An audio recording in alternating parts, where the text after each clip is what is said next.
সকাল সকাল যদি এরকম একটা খাবার হয় তাহলে সারা দিনটা নিশ্চিন্তে অনেক ভালোই যাবে। তো এখানে আমি ছোলার ডাল সারা রাত ধরে ভিজায় রেখেছিলাম, সেটাকে এখন প্রেসার কুকারের মধ্যে দিয়ে দিচ্ছি।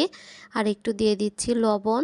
তো সারা রাত যেহেতু ভিজায় রাখা হয়েছিল, ডাউলটা অনেকটাই নরম হয়ে গেছে। তো প্রেসার কুকারে দিয়ে এটাকে 4টা থেকে 5টা সিটি দিয়ে নিলেই ডাউলটা কিন্তু একদম রেডি হয়ে যাবে। মাঝে মধ্যেই দেখা যায় বাসাতে যদি খাসির মাংস নিয়ে আসে, তাহলে দেখা যায় চর্বিগুলো নষ্টই হয়ে যায়, খেতে ইচ্ছে করে না। তো তার জন্য এই ব্যবস্থাটা করে নেওয়া হয়, খেতে কিন্তু খারাপ হয় না। তো এখানে একটু জিরা, শুকনো মরিচ, দারচিনি ফোড়ন দিয়ে তার মধ্যে একটু আগে থেকে মশলাগুলো রেডি করে রাখছিলাম, আদা জিরা রসুন বাটা।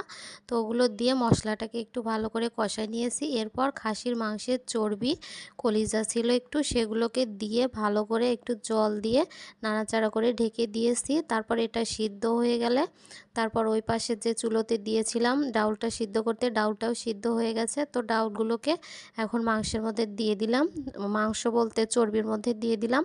তো দিয়ে একটু ভালো করে কষায়ে নিলাম, আর এক্সট্রা কোনো জল দেইনি, ওই জল দিয়েই হয়ে গেছে।